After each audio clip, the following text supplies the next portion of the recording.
When Beaubier hit the deck at Road America, it blew this championship wide open. You may want to have the banquet now and give Gagne his 4th #1 plate. But we have tons of racing left in 2024. And if you're sleeping on Cam Peterson, Bobby Fong, Josh Herron, and the rest, you might be making a huge mistake. We're here in the land of 10,000 lakes with only one racetrack to conquer. But who will it be? Get your bets in now because it's go time. This is MotoAmerica, make some noise!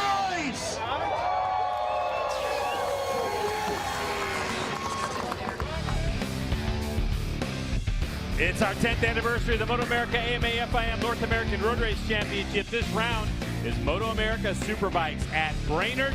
We're at Brainerd International Raceway for our 4th of 9 for 2024 here in Minnesota. And it's a Steel Commander Superbike race #1 coming up. And boy, it is going to be a very interesting race as there is weather all over the place. Hasn't hit us quite yet, but it might get here. Hi, everyone. Welcome to the broadcast booth. I'm Greg White, standing alongside two-time national champ Jason Pridmore. Now, Jason, you saw in the open of that show that Cameron Beaubier had an early exit from this season again. He might be back this year, but right now, this just opens up the championship. Yeah, we're all bummed to see Cam sitting at home on the couch right now, as a lot of the riders have also told us. But what it's done is it has opened up this championship. Cam was on a run and really moving forward in the rain up there at Road America. These two battled all the way to the line. These two teammates bumping and bruising all the way up that front straightaway. It would be Cam Peterson winning this race. But the news came out later on that Cam Beaubier was hurt. He wasn't going to be able to make the next couple rounds at least with that broken heel. So in race 2, the #2 thought, well, this is a good opportunity. He just took off. He wasn't even looking at pit boards or anything. He wins by, what, 8, 9, whatever it was, yeah, seconds. 9 seconds. And this is what Josh Herron can do, and this is a good chance for him. This guy here, #1, Jake Gagne, he's battling his own problems this year, and he's self-admitted with the arm pump, but he comes here, Greg, leading the points. Now, I did finish 5th in the last race, but that is the key, that he's 5th place. And, of course, with Bobby Fong, who you're looking at, who's here this weekend and sitting on pole position, he has 25 points in this championship. So, Jay, the big thing is that, yeah, we're talking about Gagne, and you would think that if he's in this situation, no problem. But you mentioned it. He's got a little bit going on with the arm pump situation, so it's kind of up in the air for him right now. Well, especially since in 2 weeks from now we'll be in Washington, and then another 2 weeks after that at Laguna. It's a really bad time for that to happen. But you mentioned Bobby Fong on that Wrench Motorcycles R1. That whole team has done such an incredible job at getting him competitive, and he loves Brainerd. So for Cameron Beaubier, they were like, what are we going to do for Tytler Cycles BMW? Well, it's Troy Herfoss. Jay, tell us a little bit about Troy. Well, 3-time champion over in Australian Superbikes. We've seen him win King of the Baggers races this year. Comes into this as our points leader, as well as Hooligans. And he won his first career race with us there at Daytona. So it should be fun seeing him. But let's get right down to the third member of our broadcast team. Hannah Lopez down on the grid right now. Guys, the skies are getting a little bit dark. The wind is certainly picking up out here, but Bobby Fong is starting from pole position, and as you mentioned, he's one of the few riders who really likes this track. His times certainly reflect that. Bobby, what do you need to do other than a good start to capitalize on this position and ultimately go for that first win of the season? Honestly, just be smart, ride my own race, and just be smooth. Go lap by lap and just keep ticking it away. We got this lap timer for the reason. Just like I said, be consistent and pay attention to my board and just breathe. Just breathe. Big deep breaths before the race for Bobby Fong, guys. Yeah, and he's definitely going to need it, too, because what we know for races that have happened in these conditions, recently we had Supersport race, is the wind is going to be very tricky. And when you add the extra kind of bulk and weight of a Superbike, it's going to be very interesting. But let's get right back down to Hannah. For Cameron Peterson, he is also in championship contention, a couple wins on the season, Cam. What do you need to do in order to be consistent and continue to get those results? Yeah, just those few DNFs hurt me, but yeah, without those I would have been in a really good position. But I feel like we're just getting started. The wrist is kind of getting there. The team's doing incredible work with the bike, so yeah, just gonna keep sticking to the game plan, and yeah, we should be in the fight by the end of the season. But main thing is staying consistent and making sure you get points every single race. It's still early days, but Cam Peterson seems like he's on the right track, guys. Yeah, I think so, and he's on the uptick as well. And, of course, he continues to get healthy from that wrist injury as well. Gaining little millimeters here or there of mobility in that wrist is really helping. But here at Brainerd International Raceway, it's 2.5 miles. It's relatively flat. However, it can be very physically demanding. So After you get to the start, you go turn 1, 2, and into 3. Very fast right-hand corners. It challenges the riders on setup. When you get down into the section of turn 7, 8, 9, all the way through 13, it's very tight, very complicated. A really good handling motorcycle is going to pay huge dividends here at Brainerd International Raceway. And just looking beyond the track to throw another element at you is going to be that wind on these Steel Commander Superbikes. But don't take our overhead view for it. Jason, why don't you take us for a more detailed look with our Insta360 track lap. Yeah, and this is going to be courtesy of JD Beach. You can see this is that fast turn 1, and out of here, Greg, you're still going through the gears. You're going to get the bike upright, and you're going to come into turn number 2. You're going to back shift once, get the bike tipped in, and get right back on that throttle. 5th gear through here on a Superbike. Then you're going to go back 3 for turn 3. Then this is the turn 4, 5, and 6 section. It's very important that you have a bike that turns on a dime. You want to have a bike that rolls through these turns. Gearing's going to be important in all this little area as well. Out of here, Greg, you got a short run down into this real long, tricky turn 15. You can see JD goes from 2nd back to 1st. He's going to do 2 upshifts out of here to 3rd and roll through this left and fast right. And that's a little look at Brainerd. Wow, thanks, JD, for that Insta360 track lap. The number 1 plate has a bullseye on his back. Brainerd's been good to him. Can he get it done again and extend his championship lead? We find out in a few minutes.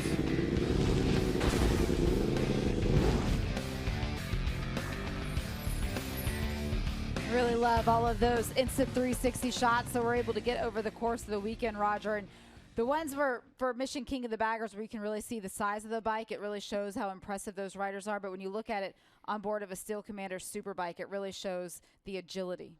Not only that, the speed and how fast the corners come up. The guys talk about all the time, speed, and corners come up so fast when they move up a class, and you can see it on that Insta360 is, you know, the way that you can hear the wind as well a little bit. But for the most part, just the speed of the Superbikes through. We talk about how fast turns 1 and 2 are on that video. You could definitely see it. See Bobby Fong there now with the helmet on, and he's getting ready to go before he puts the visor down. One of the things that he said out there on the grid to Hannah Lopa was he just has to breathe. You've been in these situations before. He's 100% right. That's the thing. Sometimes when you get in these situations and you're leading a Superbike race or any race, riders forget to breathe. I know a lot of things riders do. They find brake markers, and I know a lot of riders at really high levels found their breathing spots. So they knew every single lap when I get to this spot to take a breath, because sometimes you forget. That can cause arm pump, and you take a deep breath, get the heart rate down, relax. It's going to be a long race, and just be patient and take things as they come. I know Cam Peterson's 5th on the grid, but in qualifying he didn't get a clean lap. So I think he's one of those guys that's been really consistent this weekend. I think he's better than the 5th place spot that he qualified at. He's one to keep an eye on.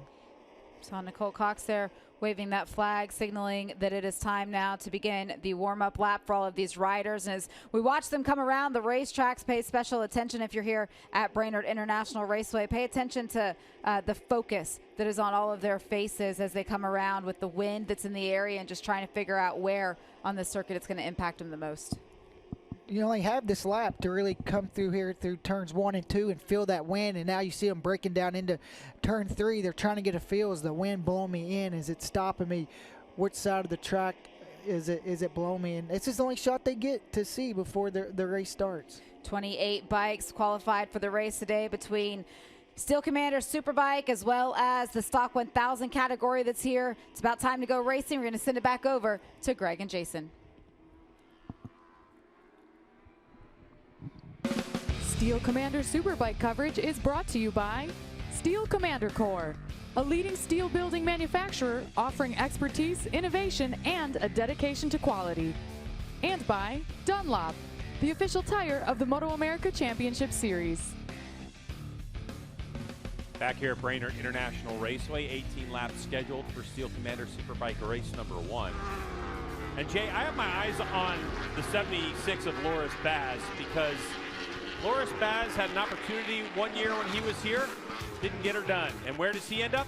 P2 behind Bobby Fong, our pole sitter. What a front row this is. Bobby Fong, Baz, and Gagne with SDK, Cam Peterson, and Heron. They're just outside of row 2. Half a second separating our first 2 rows. Brandon Poss riding great this weekend with JD Beach and Chavi Flores, Troy Herfoss, Max Flinders, and Ezra Bovier. Go back to row 5. We're going to have Ashton Yates, Benjamin Smith, and Danilo Lewis with Bryce Prince, Richard Kerr, and Nolan Lampkin. And then just a little further back, Meast, Dion Campbell, Arango, Sierra, Bobby Davis, and John Knowles.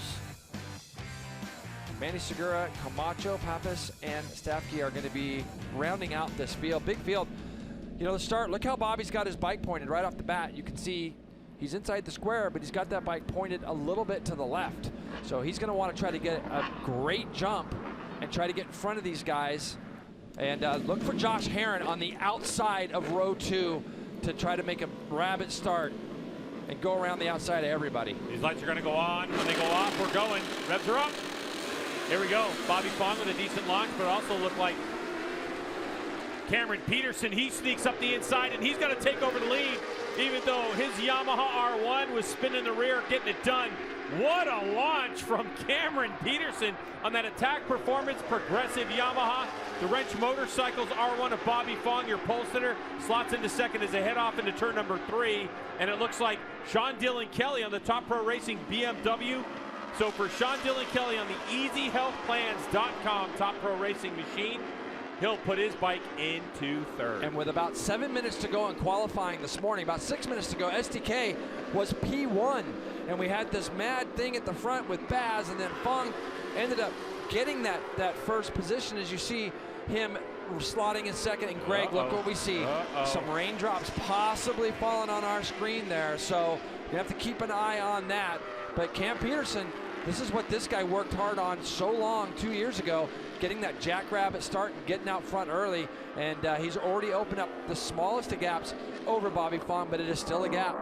When this race started, it was declared a dry race, so if we do see precipitation in the area and starts to fall, as right now you can look at our temperature, 72 degrees, 55% humidity, but that is going to steadily rise up to about 100% with so much rain in the area as moves are being made back there. So the urgency of this race, but there's nothing you could do when you're doing, you know, the lap times we're doing, and there's 18 laps going. But Bobby Fong looking for a way forward. There's the teammates, Warhorse HSBK Racing Ducatis. Josh Herron a little bit in front of his teammate Loris Baz out of France.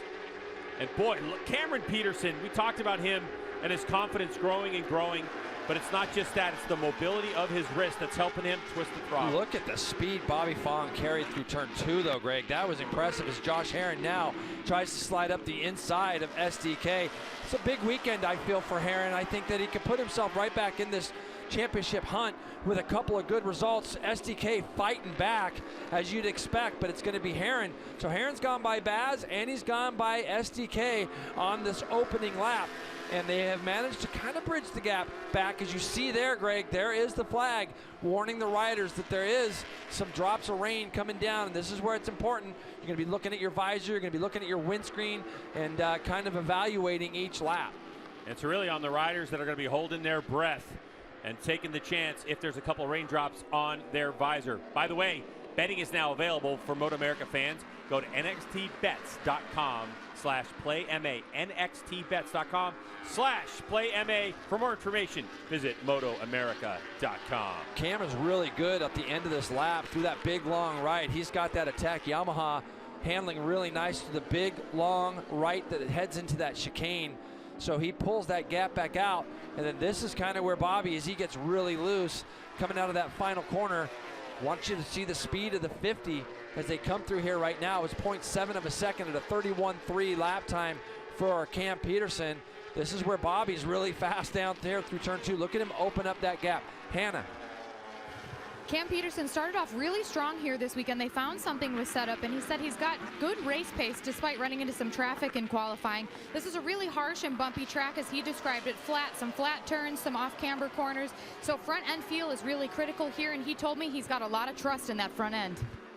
Yeah, and that's, I mean, it's just so important here because you want to put the bike where you need it to go, turn it as quickly as possible. What a battle raging on here as the Warhorse HSBK Racing Ducati Panigale V4R of Loris Baz is fighting it out. And there's your championship points leader, Jake Gagne, back there in 6th place, just ahead of JD Beach on the Tytler Cycle BMW.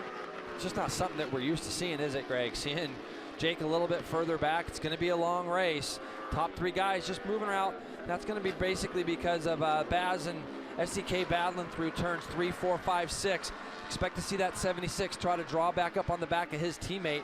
We'll see if Gagne can go forward at all. So SDK had a really good qualifying pace. It's going to be interesting to see as this race wears on if his race pace is good as well. Brandon Posh, who was 3rd yesterday morning in our very first practice session on that Suzuki, he is back there right now, Greg, in 8th place ahead of Herfoss and his teammate Xavi Flores, Brandon Posh's teammate Xavi Flores. Of course, for your Australian fans that stayed up late or got up early to watch this race and cheer on your rider Herfoss, the number 28, doing a good job in Mission King of the Baggers this weekend as well.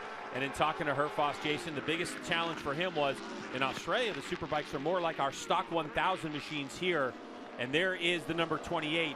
And so this is a full-blown Superbike. Swing arms, front ends, full electronics, and he's doing everything he can every lap to learn as much as he can. But Troy Herfoss is a class rider, and right now in 9th place, looking at gaining 7 points in his first Steel Commander Superbike race. But this is just important, you know, for Troy to get these laps in. He'll learn more in this race than he will have all weekend long so far. He needs to be sat on the bike for a full amount of 18 laps here, Greg.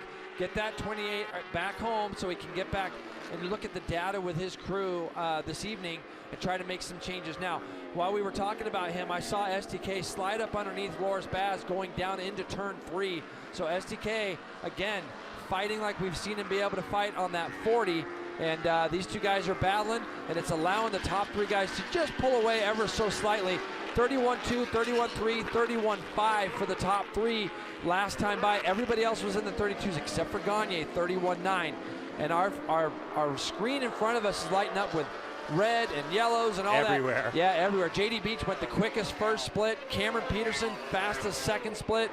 And so right now there are still bikes out there capable of running fast times. I expect it to bunch up again, maybe again here in a few more laps. Bottom of your screen, you can see that Cameron Peterson goes 31.099 to Bobby Fong's 31.1. That 31.0 is the fastest lap of the race as Loris Baz again battling with the 40 of Sean Dillon Kelly.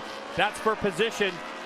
A lot of stuff going on as Baz tries to tell SDK, hey, give me a follow. Let's see if we can close the gap. But let's get to Hannah. Yeah. Well, for Sean, he said the bike's a bit easier to ride today than he's been used to. They made a discovery regarding chassis, and he's much more comfortable. They went outside the realm of Sean's usual comfort zone, and he came back with a smile on his face, so they're hoping for the same in the race.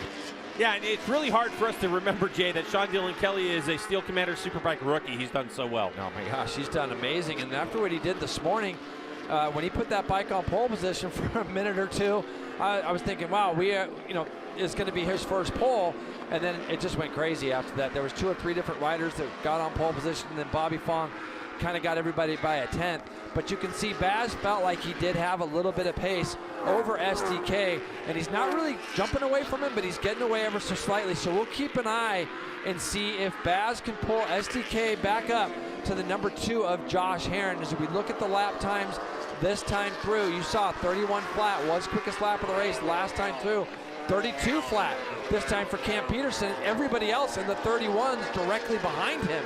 So it's only 0.3 of a second, and this is where Bobby Fong shines, as well as Herron. No matter what happens with Josh, he always just seems to show up for these races, and you can see he's right on the back of those 2 Yamahas in front of him now. And the 2 Yamahas in front of him in terms of tire selection, they chose the softest unlap available for the front. That's the R0, and a soft compound R3 for the rear. So Herron of these top 3 bikes is the only rider who's running the R3. So he's got a slightly harder front compound. That could be field choice.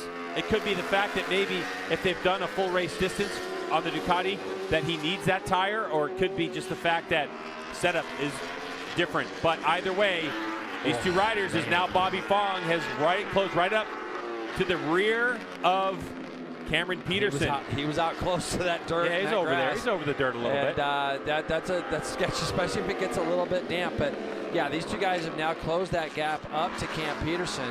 So Cam's going to go by his pit board the next time by, Greg. He's going to see +0.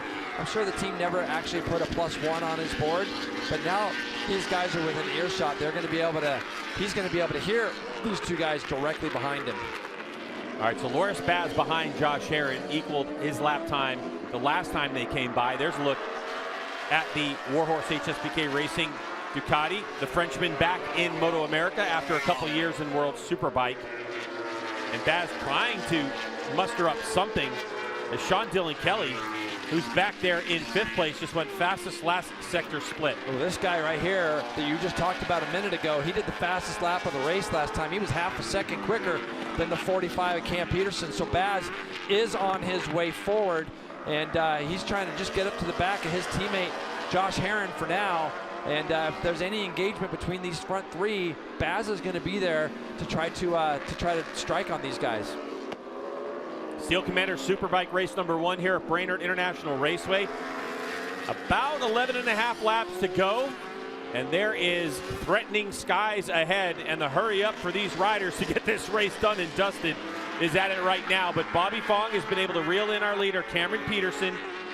Bobby Fong on the Wrench Motorcycles Yamaha R1, that private effort showing massive dividends this season on the back of having a good foundation, a good baseline setup. There's your reigning #1 plate and your championship points leader Gagne as he continues to hang out about 3.5 seconds behind these leaders and still holding off the advances of JD Beach.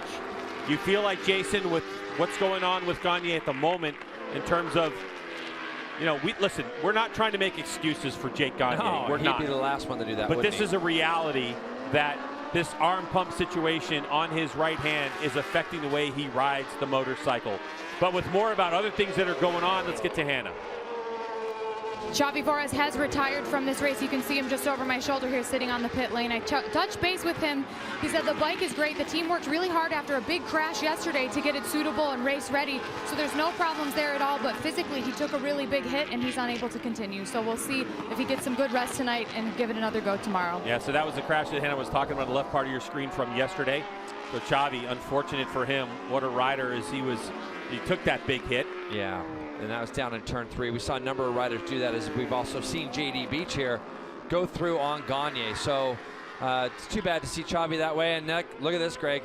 Bobby Fong has now taken the lead from Cam Peterson. So it's going to be in that turn 4, 5, 6 area that happened. And Herron knows that when you see a guy get past, you want to strike right away. And you can see him jumping all over the back of Cam Peterson. But look who's in 4th. Right Loris now, Baz. Loris Baz is coming forward. And it's pretty remarkable that Loris hasn't won yet here in America.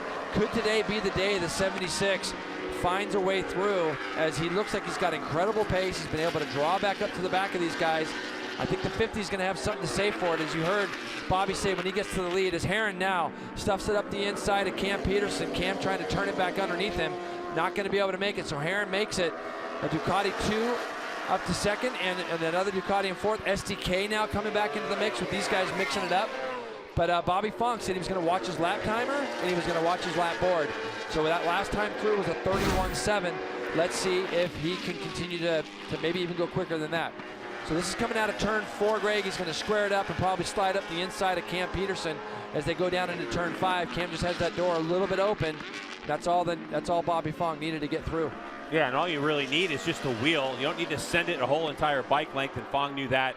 And now, as he is trying to set sail, he had a bit of a gap there, but Herron, after he gets by Cameron Peterson, is now starting to feel where Bobby Fong is fast at the front, as now Baz trying to find a way around the Attack Performance Progressive Yamaha of Cameron Peterson. And there's Sean Dylan Kelly, not too far back either. There. He's coming off his fastest lap of the race that he did last time by the number 40 at a 1:31.283. And he was noticeably quicker than the riders in front of him that last time by. Bobby's running out a little bit wide, and Herron had a look, so that's going to be a spot that we'll have to watch next time through. We'll see if Herron tries to go up the inside of Bobby Fong, as that door was open. And I think if Josh would have just been another bike length or 2 closer, he would have probably stood up the number 50. Watching this number 50 bike all weekend long so far, yesterday and today, it just has looked like it's on rails. And look how tight he can run it into this right-hander, Greg. He's one of the few guys that runs it in there as tight as he does. And that time there, that bike looked real tidy on its way out. Hannah. Jason, you're 100% right. That bike is really comfortable for Bobby Fong. They're making a lot of progress, and they said there's not much more that they can change to make that setup any better. Bobby just needed to change his riding a bit. He said he was charging a little bit too hard in practice and qualifying, so wanted to smooth it out for this race. But he can still be as aggressive as he wants to be because his setup really allows him to.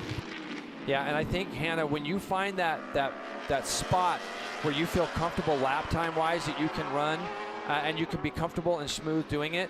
I think that's what's going to happen here. Bobby just needs to kind of get himself in a groove. He's led now for about 2 laps. Just kind of find himself a little bit of a groove, make it, and watch that lap timer like you said. I think the other guy here that's making a nice little comeback is Cam Peterson. It looked like everybody was going to kind of go by him, Greg. And now it is a rider, when you get passed by a couple guys, then you start to see that they're not really getting away from you too much. You can kind of settle back down a little bit. We still have 9 laps to go, 8.5 laps to go. And so for Cam Peterson, although just there he was a little bit wide, wasn't he? Yeah, he was a little bit wide there. And but for Cam, you're seeing these guys aren't just disappearing, so that'll give him a little boost of confidence as well.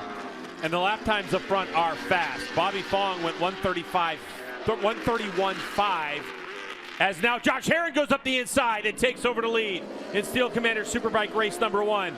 So Herrin, you can tell from his body language, is getting really aggressive, and now Herrin's going to try to put some daylight between him and the number 50. And they go by, and it's 131.4 for Herrin and a 131.8 for Fong. Jason, they're only a couple tenths of a second off their fastest laps of the race. Yeah. This is a torrid pace up front. We've got 5 of them up there as well, but this is what Herrin can do. He's really good at leading from the front as far as getting up to the front and making himself very, very wide and hard to pass. Baz now really wants to try to go to work on the 2 guys in front of him. But Herrin's going to put it down like right now, like a qualifying lap. He's going to try to dart away from these guys, see if he can get any daylight between him and Bobby Fong at all.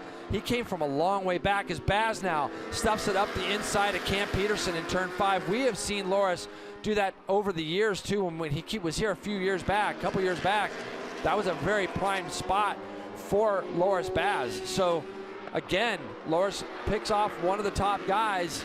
Now he's got to try to go to the back. I'm looking to see what the lap times do now. We've been basically mid to low 31s this entire race. Let's see with Herrin going to the front if that changes at all. The wind it's died down just a little bit, and the reason why the wind is such a factor here is some corners is going to push you into the corner, some corners is going to create a headwind, some it's going to try to push you off the racetrack. And so it's really important to feel and understand the wind. You don't want to definitely run off the racetrack if you're in a corner. But for the moment there, Josh Herrin with a bit of a mistake. Now it's a drag race side by side. Fong takes over the spot, but the horsepower of that Ducati holds onto the lead when they came across the stripe. So Herrin will be credited with that one at a 31.9. So the pace, Jason, like you talked about, it's slowed by 2 or 3 tenths of a second from when Herrin took over the lead. Yep, 32 flat, 32.4, and 32 flat for the guys behind. So as Cam Peterson's having to look up the inside of Baz to snake back that 3rd spot, you can see these 5 have absolutely cleared off from JD Beach and Jake Gagne back there. So when you see what's happening, again, Greg, that lap time came down a little bit. This is where I said Bobby goes into here really tight. He runs a very tight line into here, and you're going to see that by the time they come through, Josh is in there just a little bit wide on the exit, and Bobby's able to turn that R1. I don't really think that there was anything Josh Herrin did wrong. I just think Bobby's bike works very well in that particular section of the track. And one of the things about Brainerd International Raceway, too, is that if you're on your same line all weekend long, there are some bumps that you might not run into. And so a lot of times riders, if they are wide, they kind of hold their breath for a moment just to get over those bumps so they don't crash, because there's been plenty of riders in other classes that have done that and have found themselves in a bad position and hit the deck. And these top 5 are as pro as they get here in the United States in MotoAmerica. So it's Josh Herrin, Bobby Fong, Cameron Peterson, Loris Baz, and Sean Dillon Kelly, all trying to decide the podium. 2 of them are going to be left out in the cold, but who's going to win this race as we have 6 laps to go? Oh, look how fast he is, Greg, through there. Bobby Fong I'm talking about. You can see the amount of speed. He lets the bike run so much more through turn 1, and he closes up to the back, and now Cam Peterson is back into this as well as Josh Herrin rips a tear-off and looking at protecting that line on the way into turn 3 as well. And one of the thing here is, by the way, if you know what the state bird is in Minnesota, it's the mosquito. And one of the things that riders talk about is the amount of bug hits that they take on that windscreen. And so having tear-offs is really important. But this racetrack, as Cameron Peterson fighting for it, Jay, it's so busy, it's hard to find a place to grab your tear-off. Yeah, it is, as Baz makes that pass again. So yeah, you got to be creative with where you want to get that tear-off in, and especially when you've got 4 guys breathing down your neck back there. And now SDK is really in this mix once again. I mean, top 5 are only separated, Greg, by a second that last time through. You can see it on your screen. And yeah, it's I think if Baz can get close enough to Bobby in that section that he likes, that 4-5 section, he's going to try to pull that same move there as well. So Josh Herron under braking, getting a clear view out front and pushing his own air. And the lap time's 31.8, 0.6 of a second off of his fastest lap of the race. Set a bunch of laps ago for Josh Herron. 31.9 for Bobby Fong. They come across the line with Baz now in 3rd. And it's that sweeping line, Jay. The question is, like, I have for Bobby Fong is, like, what is he doing to that rear tire? Carrying all that corner speed. Is he going to have something left in 4 laps? I think he's rolling through the middle of one really nicely, and then what he's able to do is get the bike up right off the edge of the tire. So I don't think he's doing as much damage as maybe you think. This is where the little surprise attack might come from Baz that Bobby might not be ready for, as he's going in a little bit tighter. That's actually going to help Baz roll up on the back of Bobby even more. So expect something to maybe happen. As you can see, Bobby is very tight over there, so that is going to thwart the efforts of Baz. So again, Fong able to put that R1 kind of anywhere he wants. With 5 to go, it's going to start to get a little bit busy up here. These guys are going to want to start throwing shots at each other to find out where the weak points are. Now Bobby's followed Herron long enough, and Josh is just such a hard guy to pass because he's so good on the brakes. And not only that, he fights back immediately. Which is something we've always liked. But these top 5 guys, it's anybody's race at the moment. Baz looks like he's got still looks like to me he's got some good pace. But again, he's got to get through that 50 to get to the number 2. And lap traffic up ahead. And Jay, none of these 5 are thinking about championship, but we certainly are here in the booth. And Bobby Fong came into this 25 points behind Jake Gagne. If he finishes 2nd, with Gagne sitting back in 7th place, there's an 11-point difference. 11 points that Fong would make up on Gagne. If he can win the race, that's going to go to 16 points. So there's a lot of ramifications for the Wrench Motorcycles rider of Bobby Fong in terms of the points championship. But you can see just up ahead that there is that lap traffic that they're going to have to contend with. And without question, Jason, as you and I have talked about this many times before, as we have our live championship points right there, you want to be the first rider to get through this group. Yeah, you absolutely do. And I saw Nolan Lampkin, who I think has had a problem because he pulled way off. Manny Segura, yeah, I can see Nolan looking down at his bike. He's going to get out of the way. So both those 2 guys did a really nice job of letting this freight train of 5 on through. So no harm, no foul by anybody there. But Herron did pull away ever so slightly, and it's going to be up to Bobby now to drag these guys back up. Looking to see if there's any real fast splits on our board. No, but he did pull away by almost half a second in that sector 2. So again, Jason, looking at that tire choice, Loris Baz, who's on the same machine that Josh Herron is on that Warhorse HSBK Racing Ducati, he chose the R0 front tire, with Herron choosing that R3, and right now Herron looks like he made the right choice. And they're catching these 2 guys in a bad spot, and they've got blue flags, as you saw the 111 have a look over his shoulder. Look at this. This is just... They had to go everywhere, everybody, all around, really, Jay. Really bad spot to run into those guys, and you can see what it's done. It's separated the other guys in the field here. SDK and Cam have now completely lost contact with those lead 3 guys. And that is a true shame, as these guys are back there, they're racing, but Cam goes up underneath SDK. I hope that that's not their race run break, Greg, but I believe that's going to be. It's going to be down to these 3 guys now. I think it's going to be very hard for Peterson and for SDK to close that gap back. So Herron looking for his 2nd of the year, and of course Baz looking for his 1st in MotoAmerica competition, and Bobby Fong looking for his 1st of the 2024 season. I mean, with 2.5 laps to go, I just don't see how they're going to make up this gap. The pace up front is still only like 0.6 of a second off of the fastest lap of the race. Well, it's just going to be a matter of if one of these three throws a shot. I mean, that's going to be the thing that will bring Peterson and STK back in it. But that's a shame to see the race kind of evolve in that regard, because it's just in that one little spot of the track where you're going slow and you're going underneath that tunnel. Visual isn't so good. Those guys I could see getting the blue flags, but that was, you know, there's nowhere to go for them. There's nowhere for them to go. Yeah, right there. That's the thing. So now race strategy is going to start to form up. What tire do you have underneath you? Where is your bike strong to attack Josh Herrin? You've got to be thinking about a part of the racetrack where you can get by Herrin and then be able to block his next attempt to try to get by you. And Brainerd is so wide open. There's so many places to pass as Bobby Fong tries to go up the inside again. So, Jay, I think since that's the second or third time we've seen that, I just think it's different line choice. I think Herrin, though, will shut that door on the last lap. He's seen it. Look how tight he is here. He knows how fast Bobby is through 1 and 2.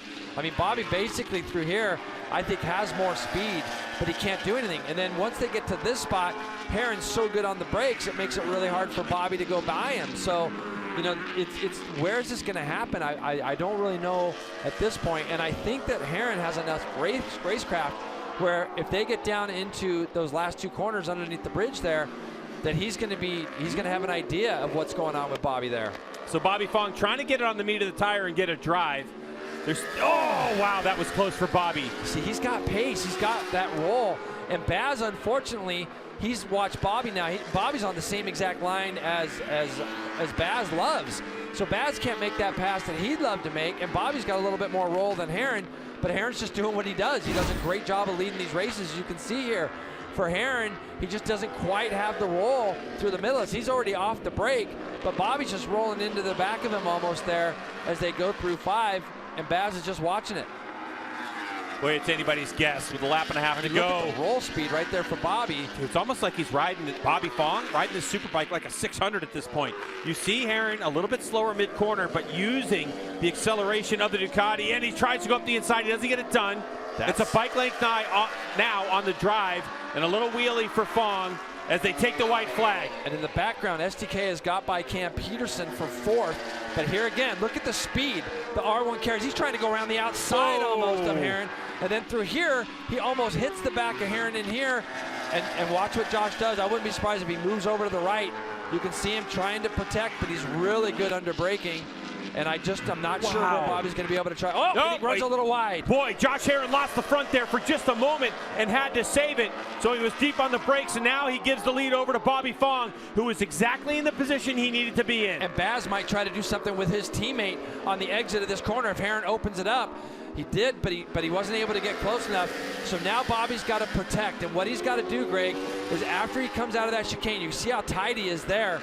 So that's going to allow Herrin to roll up onto the back of him. Bobby's got to do the best last 4 turns that he's done. Herrin knows that he's already gone by Bobby once in the tight left that ends this lap. So Fong keeps it nice and tight around here. They're going to cut it back over this paint on the right. He's going to cut it back over the paint on the left. And he's got to just clean this as best as he can as he throws some dirt up. He's not going to know, Greg, that he's got 6 or 8 bike links, and he's going to go into this next left extremely tight. They're not going to have traffic to contend with. Here comes Bobby Fong. He tries to close the door, thinking that Herrin's a lot closer than he is. But Fong now gets it back to the right. Is he going to have the drive out and get a nice clean run? Is he going to give a race win to Wrench Motorcycles? Here comes Bobby Fong to the checkered flag. And Bobby Fong from Stockton, California on a Yamaha R1 Wrench Motorcycles machine takes the big victory over Josh Herrin and Loris Baz. Sean Dillon Kelly's in 4th, Cameron Peterson in 5th.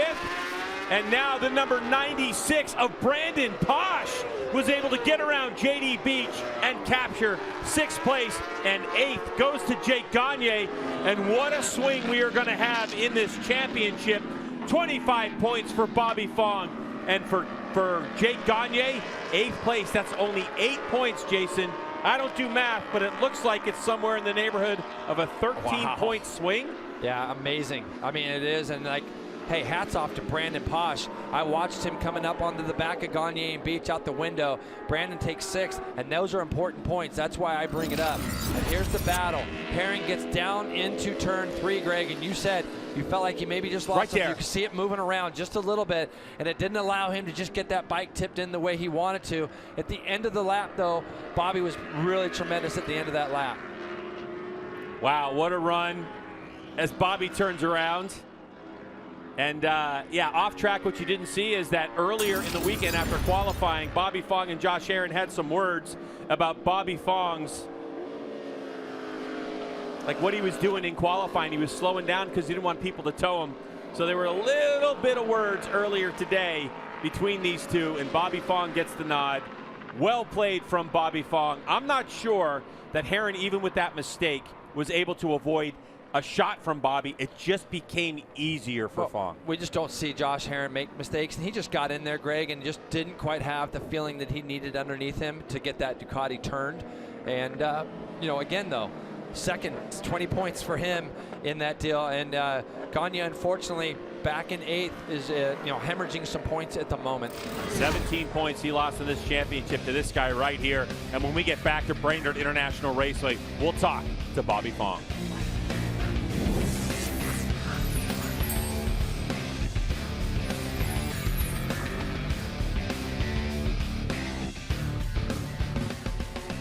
When Superbikes first went out on track on Friday for practice, Roger, everybody saw right away the speed that Bobby Fong was bringing in to this race weekend. And now as he finds himself in victory lane, it's just been a tremendous run for him. Yeah, the question was, could he finish what he started this weekend, being fast in all the practices and the qualifiers? And Bobby has done it, and it's just so cool to see Wrench Racing able to come in here and go Superbike racing and beat the best guys.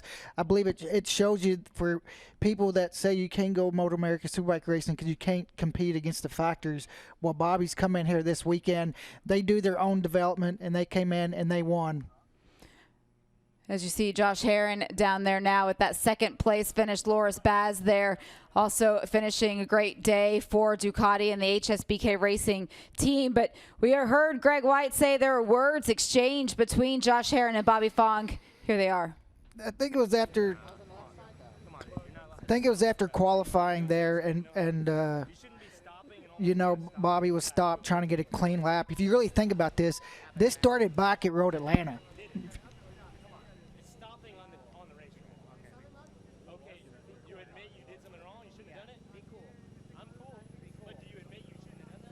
Through those Audio Technica microphones, you can hear the frustration that Josh Herrin had there and saying you shouldn't be stopping out on the racetrack. Bobby said, hey, listen, I'm out here running my own program, and that's just the way that it unfolded. Yeah, and it's just, you know, it's tempers, and, you know, talked about the other day that racing is such an emotional sport, and, you know, you think somebody shouldn't do something, and Josh just let him know, and Bobby didn't like it. But you go back to Road Atlanta whenever they had that pass there down into the last corner, and Josh had to run off track. And for us, we as fans, I mean, just love seeing that. You know, you want to see a rivalry. You want to see guys be like that and want to beat each other, but also not run over each other and show each other respect. I seen after the race, Josh stuck his hand out to Bobby and gave him congratulations on the win. So just good sportsmanship, and it's fun to watch. You want to see that kind of stuff.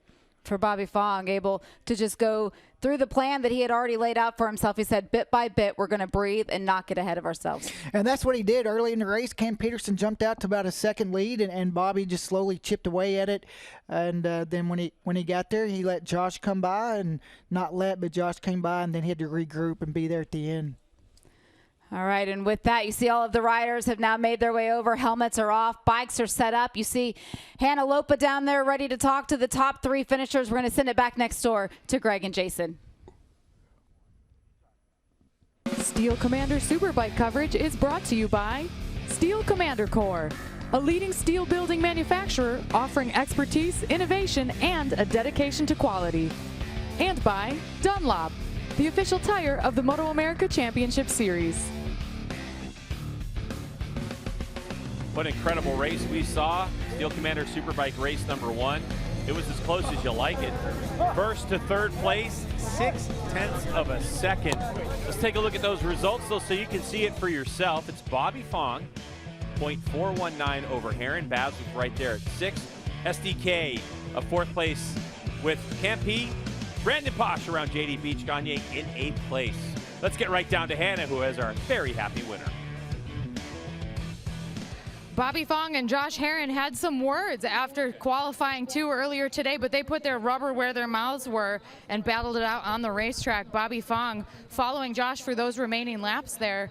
Were you hoping to force him into a mistake that you could capitalize on? No, I didn't know what he was going to do. You know, he's been around a long time. He's a well-experienced rider, so we're just going to, you know, take an opening when we could find one. I had a few moves to play, but I didn't want to play it too soon. But I knew I had a big group behind me, so it's kind of hard to manage the race. You know, do I make a pass and then have these guys pass me if I mess up? And no, we just rode smart. These guys rode good. You know, they kept us on our toes, and you know, we keep it professional out there and keep it moving. And then, you know, tomorrow we have another shot at it. Congratulations to Bobby Fong, today's race winner. I mean, what a year this team is having, JP. It's incredible. It's just really neat to see a team come in and get built around a great rider, and they've done a tremendous job with Bobby. And one of the best saves we've seen so far this season, Hannah's with Josh Herron. For Josh Herron, a second place finish today, trying to ride defensively there to keep Bobby Fong at bay. How much were you willing to risk deviating from the race line that you're comfortable running on such an inconsistent track surface? Yeah, we got a lot of work to do to catch up in this championship, so I'm putting it all on the line here. We talked earlier today about how, you know, I'm scared of this track, and practice and qualifying, it's hard for me to mentally break through that barrier to do the lap times that Bobby and these guys have been doing all weekend. But in the race, I knew once that switch clicked, and you know, you can't have fears in the race, so just let it all hang out. I knew Bobby wanted to get by Cam and try to pull away, so as soon as he went by Cam, I tried my hardest to get by him real quick. Tried to run with him, and then saw my chance to get by. Thought I'd maybe be able to break away, but made a really big mistake going in turn 3. Ran way too wide and just didn't have anything for him. Bobby rode a really good race. Got you know, like I said, a lot of work to do in this championship. So second place is good for me, and just hoping that we can get a first place tomorrow for sure. But having 2 Warhorse HSBK Ducatis up here on the podium is it's an awesome feeling. I know our team's been stressing out because we've been slack in the beginning of this year, but it's our time to come back and shine. And yeah, just happy to be up here. So thanks to KYT Helmets, OnlyFans, Good Boy Vodka, Alpine Stars, Better Call Sai. Everybody who's involved, the whole Warhorse HSBK Racing Ducati team. This V4R is a weapon, and it's just up to me to show what it's capable of. You can probably bet Josh Herron won't make that same mistake tomorrow, guys. Yeah, and because of what happened with the Warhorse HSBK Racing Ducati team and Herron and Baz, we're not going to have to research tonight, Jay, and find out when the last time, if at all in MotoAmerica, there's been 2 Ducatis on a Steel Commander Superbike podium. But let's get down to Hannah, who has our second Ducati finisher on the podium. Big smiles all around for Loris Baz. An incredible performance by you this weekend and throughout that race. Take us through that race battle, and how much is that a testament to the progress you and your team have been able to make with your motorcycle? Well, first of all, I want to thank all the guys in the team back in Italy for Ducati, all the crew from Warhorse at HSBK, because we had a tough beginning of season, feeling-wise on the bike, and it's the first time I feel comfortable and I felt like I had the bike to win today. I maybe used my brain a bit too much today, you know, and I was too conservative. But yeah, I mean, it's good points for the championship. I'm just starting to enjoy riding that bike a lot. And yeah, the race was just not as I planned, because I was far back and I had to come back. A lot of guys to overtake a couple of times.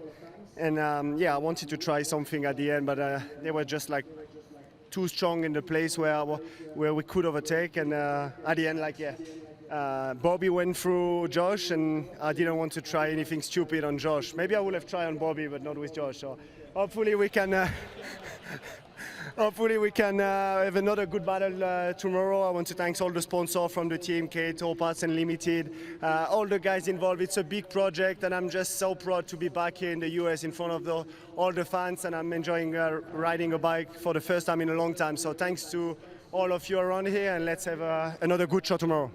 Great to see some team loyalty from Loris Baz there, guys. He's so good at throwing shade with a smile on his face. Love it, love it. Our coverage continues after this quick break.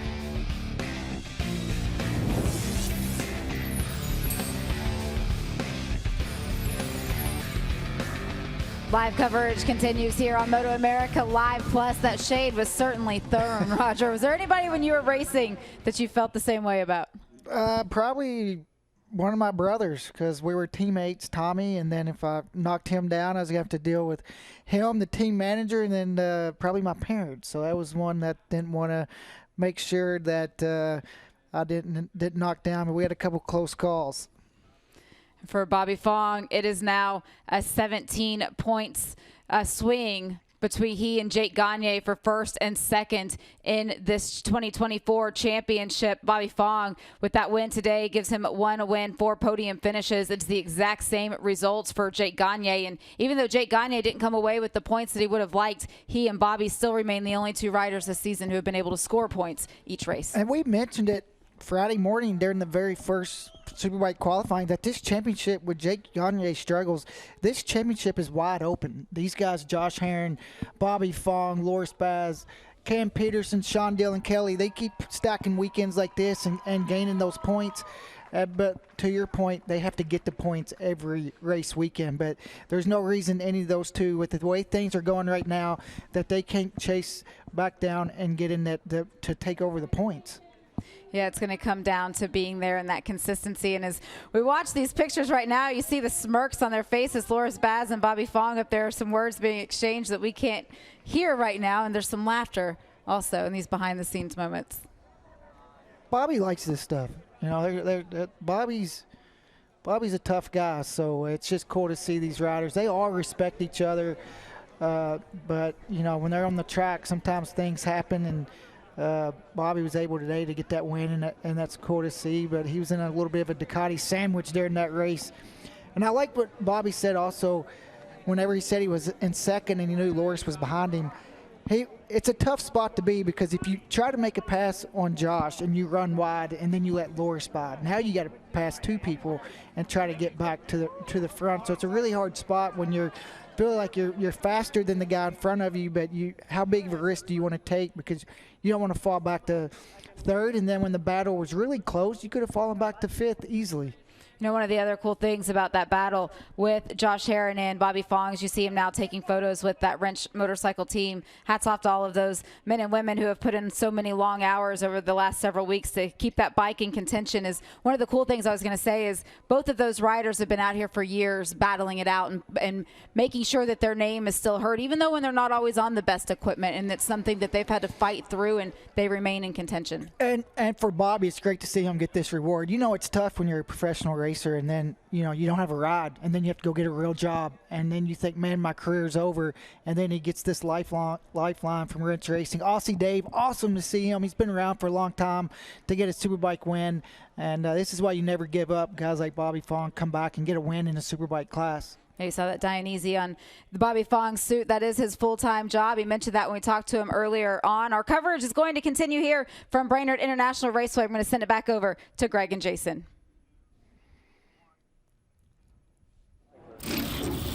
The race 1 Steel Commander Superbike, where Bobby Fong took his 4th MotoAmerica Steel Commander Superbike win of the of his career today. Yeah, well, let's look at it this way, Greg. There was 4 other guys trying to take away from him. So you see Josh Herron went up underneath Cam Peterson the second that he saw Bobby go through, and then Herron wasn't going to waste any time. He made the same move to get by Bobby Fong. Loris Baz has a special spot over there in 4 and 5, Greg, and he was able to make that work for him, but it was this mistake by Herron down in turn 3 that allowed Bobby to put his head down in the last lap and take his first victory for the 50 and the Wrench Motorcycles team. And although he didn't show that emotion in the interview, Bobby Fong is a happy guy. So is his Wrench Motorcycles team. We'll have more after this.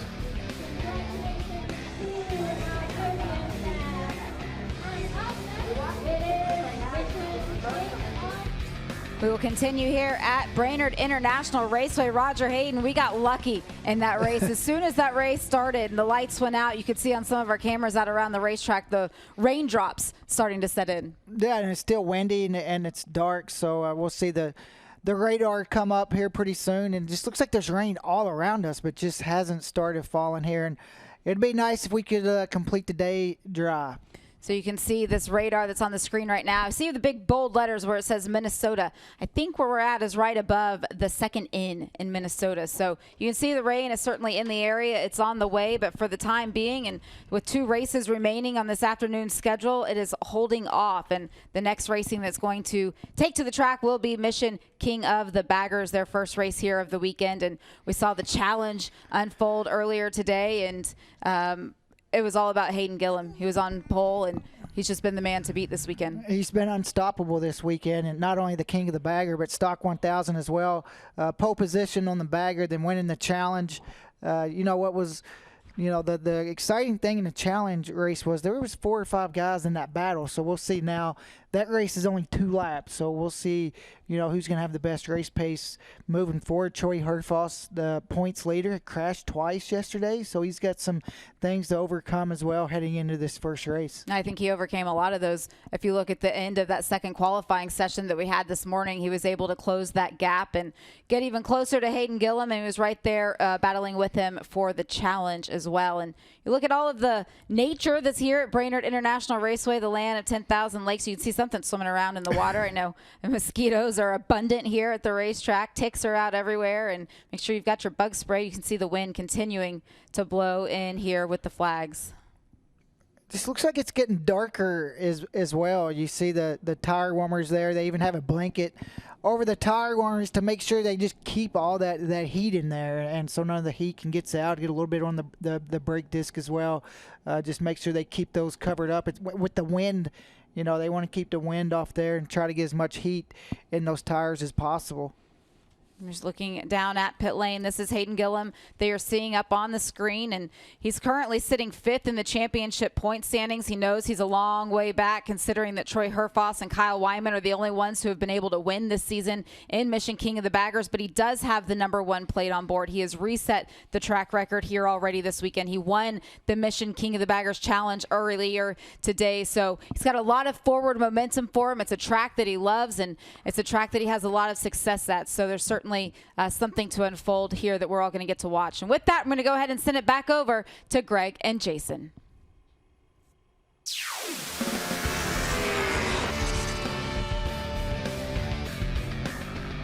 Celebrations with the team is always good. Brainerd International Raceway, Steel Commander Superbike race #1 of the weekend. And this is what we've been waiting for, is taking a look at this championship standings. And this swing, it was 25 at the beginning of the day. And with Gagne's 8th place finish, Fong is now only 8 behind in this championship. Well, how do you like Steel Commander Superbike? We've had 8 races on the season and 5 different winners. We can't wait to get it done again tomorrow for race #2. For Hannah and Jason, I'm Greg. Thanks for joining us. We'll see you for Steel Commander Superbike race #2 tomorrow.